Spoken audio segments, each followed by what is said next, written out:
I have 12 years of clinically treating women, and when you combine my treating patients and coaching over the last 12 years, I have helped almost 3,000 women. And that's not including all of you that read my emails and listen to this podcast. I'm kind of done pulling punches. I'm getting a little frustrated by the systems at play. The systems that are making women like us more exhausted, more disconnected, and blaming ourselves more than ever. For years, you've been told it's your hormones, it's your autoimmune disease, thyroid. For years, I have diagnosed, helped treat women's health concerns. So, this is the 1 in 2 women that suffer from sexual dysfunction, the overwhelming rate of women with autoimmune disease, the chronic pain stuff like migraines, the weird, unexplainable rashes. But what if this is just not our bodies breaking down? What if it's for women like us with super traits? And if you don't know what a super trait is, you can take my assessment, find out if you are a superwoman and this is speaking to you. What if it is our super traits creating an imbalance, creating an imbalance in our relationship dynamic? So let me explain. Welcome to the Pleasure Principles podcast. I'm Dr. Jordan Wiggins, a naturopathic doctor, author, and certified coercive control clinician. I help high-achieving women, the ones who have it all on paper but feel unseen, untouched, and unfulfilled. This is the podcast where we are rewriting the rules of intimacy for women like us, women with super traits who have been told that we are codependent, we have hormone issues, anxious or avoidant attachment, we expect too much. Because pleasure isn't something that we earn, it is our birthright. This is where we name the invisible dynamics that are killing desire and where you will walk the pleasure path with me back to desire, connection, erotic aliveness, and have peace in a pleasure-centered relationship. Hormones are a lag indicator. Do you know who doesn't have hormone issues? Is a woman who is supported, loved, and well fucked. I've tested women's hormones before and they have hormone imbalances like shown on blood work. And they're like, oh, I didn't know. Like they don't notice it. And then I have women that are swearing, it's my hormones. And I do their blood work and their hormones is in normal range, even in naturopathic functional medicine normal range, which is more optimal. And listen, I prescribe hormone replacement therapy. If you live in Ontario, I can help you with that. But what I want you to know is it can be a hormone imbalance and a relationship issue and a way we are living our life issue. So there's lifestyle and our cellular health, and we need to address both. So, what if the fact that we have super traits causes us to be in emotionally and physically extractive relationships? What if our relationship has been silently draining our health, silently draining our desire, silently draining our power for years? So, this could be because of traditional gender roles, because we're modeling what our parents showed us. And it could be so sneaky that our partners don't even know. It's just the way that we are showing up when we have super traits. Today, we are going to talk about a truth that most high achieving women don't even realize they're living inside. We are living in an extractive relationship, even if we have a well meaning partner, even if we are well intentioned, and it is affecting your health. And there is another way. The way your brain works is not the way your partner's brain works, especially if you have super traits. Now, I did not invent this concept. This is Sandra Brown's work. I've talked about it a lot. I do want you to, I've modified it for the women that I worked with, the high achievers, the women that have so much success in business, they have everything they've ever wanted on paper. They take the vacations, they have the house, and the one area where they struggle to get it right is in intimacy. We explain it away. We pick avoidant partners. We're busy. He has this attachment style. His love languages are different than mine. And everything we've done to fix it, the therapy, the podcast, the group coaching, none of it has worked if we do not address the fundamental fact that we have super traits and our partners do not. So we are in an imbalanced dynamic to begin with. And when we address that, it all starts to make sense. So I have to repeat this. The way your brain works is not the way your partner's brain works. So you are in an unequal relational dynamic. You are giving and expecting to get the same in return when that is not the case. This is why we are gaslit even by therapy. The most important thing, you don't need to leave. You don't have to leave to start healing, but it does mean you need a new map. This is why I created the pleasure path. This is why even some of the things that I have taught in the past are harmful when they don't consider super traits, when they don't consider coercive control dynamics. So, yes, the first tools we learn, the more that this is eye opening, it might make us want to puke. It might make us, the truth might make us so angry.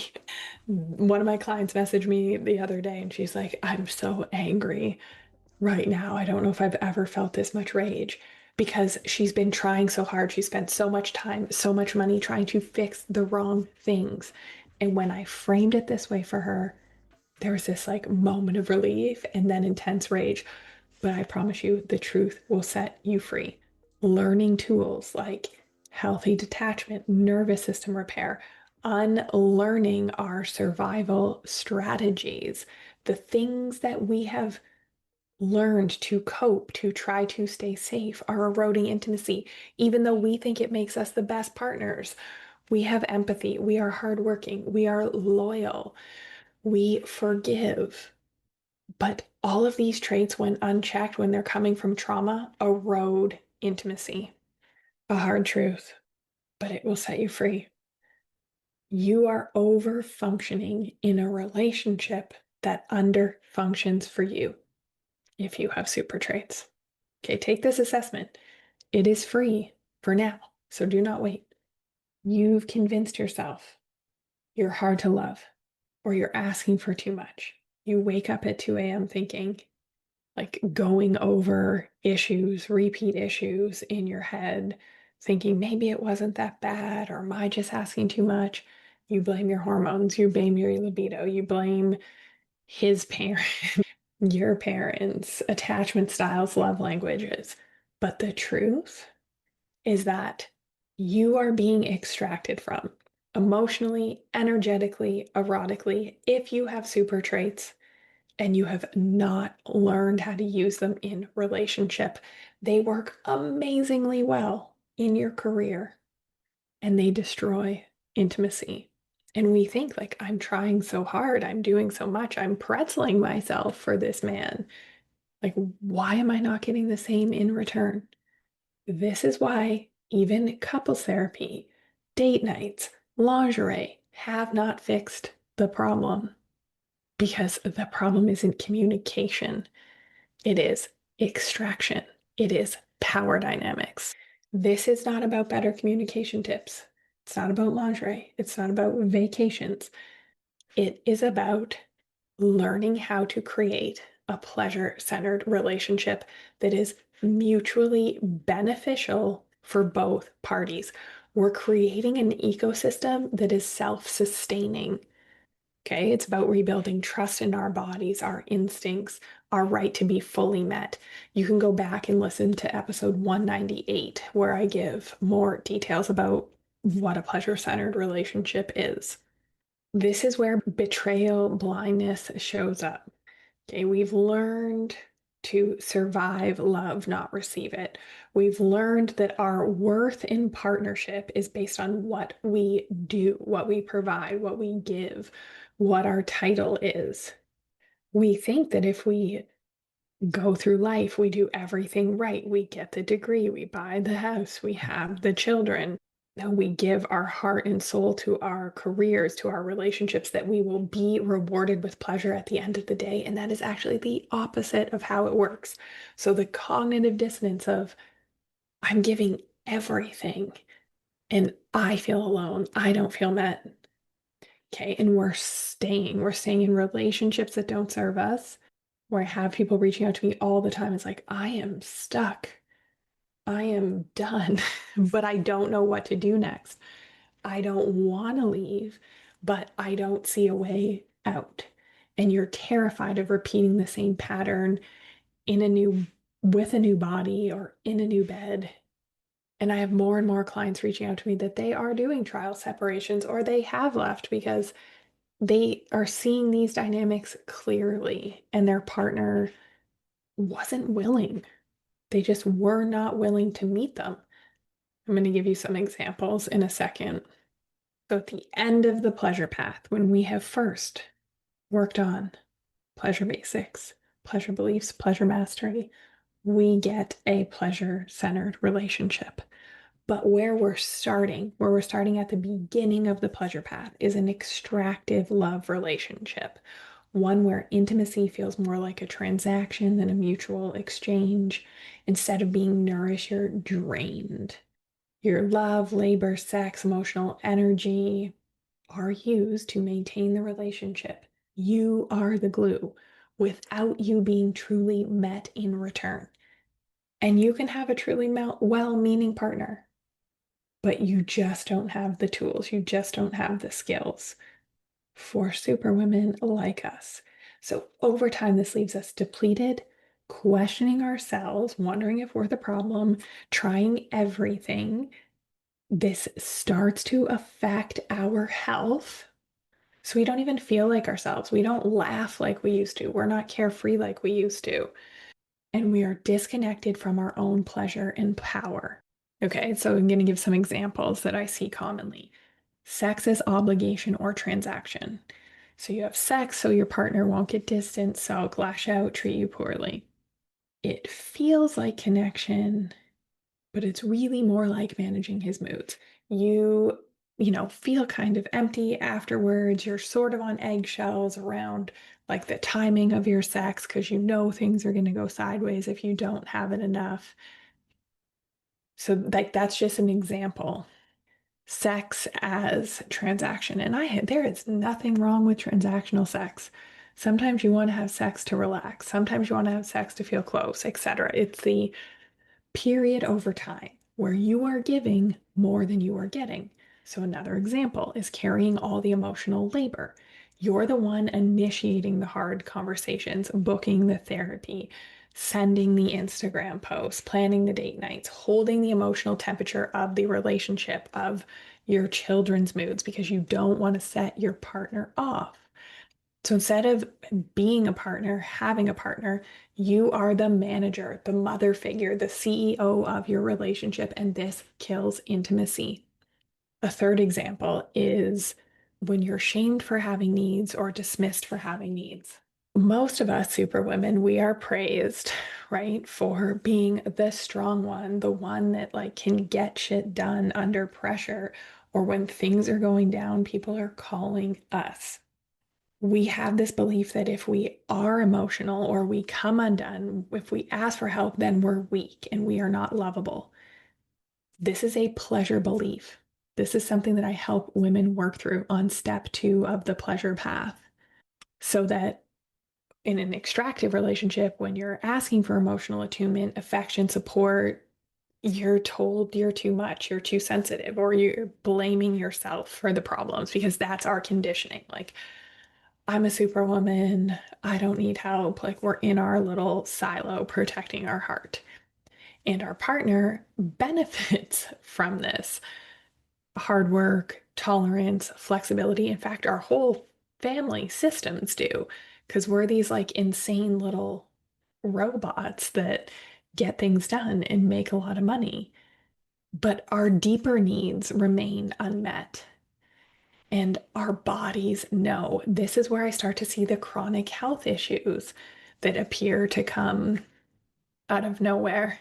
So, extractive love relationships is where we are giving more than we get over time. And our super traits, our loyalty, our forgiveness, our tolerance, our brilliance are used against us intentionally or unintentionally when we are in a heterosexual relationship with traditional gender roles. And what should feel like love and support ends up feeling like survival, resentment, like you want to get a divorce or have an affair and you're just not sure. You don't want to do those things, but you don't know what to do next. Just want to give a few more examples for how extractive love shows up in relationships for superwomen. And like nobody sees it on us. And I remember learning this through treating patients at my clinic, where they come in, they're well dressed, they're put together, they're not presenting as vulnerable and in need of as much support and as sensitive as they actually are. Okay, so in extractive love relationships, pleasure equals panic. So when we want to have sex or have intimacy, if we try to date, if we're dealing with a rupture where there's been a betrayal and we need to forgive, our body like flinches. We crave connection, but our nervous system doesn't recognize it. It only recognizes survival. And this is like, there's many reasons why this happens, such as betrayal, blindness. More on that in episode 190 of the Pleasure Principles podcast. But our body is refusing to perform the extraction anymore. Like we're shutting down, like we're fight or flighting, or we're leaving. And sometimes this shows up a little differently with my clients that have higher desire and feel emotionally starved, where affection is withheld from them. Our partner's only touching her when he wants sex, so she feels unseen, unattractive, starved. Her needs are dismissed. So when she asks for emotional intimacy, she's too much, she's too needy. So she's often seeking it during sex. And that's why sex is sort of this currency. The only time she feels connected, validated with her partner is during sex. So we're using it to secure attention, closeness, attraction. And the bottom line is she's blaming herself for, is she too sexual? Does she always want too much? When in reality, she's trying to adapt, trying to correct for that deficiency that she is in this extractive relationship where she is only getting crumbs. And it's a little bit different for the low desire woman who is erotically shut down. She feels numb, she's resentful, she's adverse to touch. Her survival system's like pulled the plug on desire to conserve energy, where she's like, I am being extracted from and I don't have more to give. I don't have this to give to you at the end of the day when I have done everything for everyone. So, how extractive love is showing up in that bedroom is sex as performance. She's going through the motions, she's checking the boxes so the relationship doesn't fall apart, but she feels nothing. And she generally feels guilty that she feels nothing. There's a lot of caretaking over connection in this relationship where she's spending more money, making sure, or spending more money. She's spending more energy, making sure like he doesn't get mad, his needs are cared for, the kids are cared for, then actually like so her energy is out, then actually dropping in and noticing if and when she wants him. And there's this sense of just emotional exhaustion because she's doing all the emotional labor. Her body is literally shut down. And she is conserving this erotic energy as a form of self-protection. So she's believing that she has a libido problem, a desire problem, But really, we need to address the extractive dynamic where her needs are invisible. So I want to tell you, all is not lost. This is what the pleasure path does. And this is where I bring my dominatrix energy and training in. Not leather and whips, unless you want that, but calling our power back, having embodied boundaries, erotic truth telling, no longer shrinking ourselves to keep the peace. So some of this might have been a gut punch, like, holy shit, this is me. And if you are living in extractive love, it doesn't mean you need to leave. It just means you need the right tools and skills. That is why your next step is Relationship 2.0, the pleasure belief reset, a 12-week live group coaching program where high achieving women unlearn these survival scripts. We learn about our super traits that have been killing our intimacy. Scripts like, I have to earn love by overgiving. His pleasure matters more than mine. If I speak up, I'll lose him. Inside Relationship 2.0, the fall enrollment is open. There are only 10 spots. So you need to head to the show notes and claim yours now. If you move through these 6 modules, they're designed to reset your beliefs and rebuild your capacity for intimacy. Okay. So we are working on the survival scripts. We're spotting the invisible power dynamics and the emotional extraction that have kept you stuck. We're working on our pleasure beliefs. We're resetting that old conditioning that is killing intimacy. And some of you have partners that really do want to help and support you, but your super traits, you're just like not letting them in. It's like you are in the driver's seat and he's like, honey, I'll drive. You sit in the passenger seat and relax. But you're like, no, I can't. Okay. So, like, some of this is us. We need to work on this. We work on nervous system rewiring, learn the practices of repair, how to fix our shutdown, fix our burnout, fix our chronic overfunctioning so we can heal. Okay. We've been superwomaning it for our whole lives.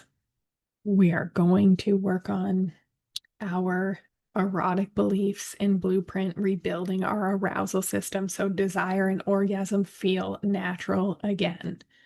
We're going to work on communication for super traits, where we are stopping over explaining, we're stopping over functioning, we start embodying our boundaries and our truth and holding those closest to us to those accountable. And we are designing our relationship 2.0. Whether this is something that you're going to embark on with a new partner, whether this is something that you are going to create with your current partner because what is working isn't working, whether you're single and you just want to learn these things so you are not repeating the same mistake in the next relationship, we're going to integrate everything. We're going to learn how to create a pleasure-centered relationship, whether it's repairing with our current partner or starting fresh with our power intact and understanding super traits and coercive control dynamics, which are at play in every superwoman relationship that I encounter. When my client joined, she was terrified that this work would make her leave her husband. She thought, what if I wake up and realize I've outgrown him? Or if I grow anymore, I'm scared he can't keep up.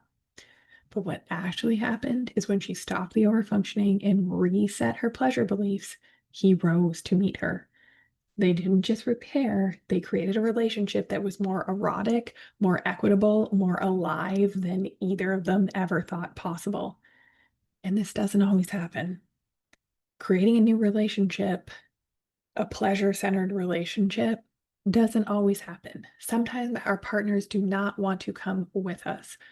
But by having these skills and creating a pleasure-centered relationship for ourselves, regardless, things get better because we stop wasting our time and energy on the same conversations, on trying to fix the wrong problem. And I want to remind you, You don't need to leave to start healing and understanding what is going on. That is going to bring you so much peace and pleasure and clarity. This is the reset, a 12-week reset that lets you create relationship 2.0. Whether you stay and rebuild or leave and start fresh, you finally have the tools to build a relationship with your pleasure, your power, and your partnership where they're all coexisting at once. Enrollment for the fall group is now open. 2 spots have already been taken before we even launched this. So I want you to head to the link in the show notes, save your spot. The link for payment will not work when the 10 spots are full.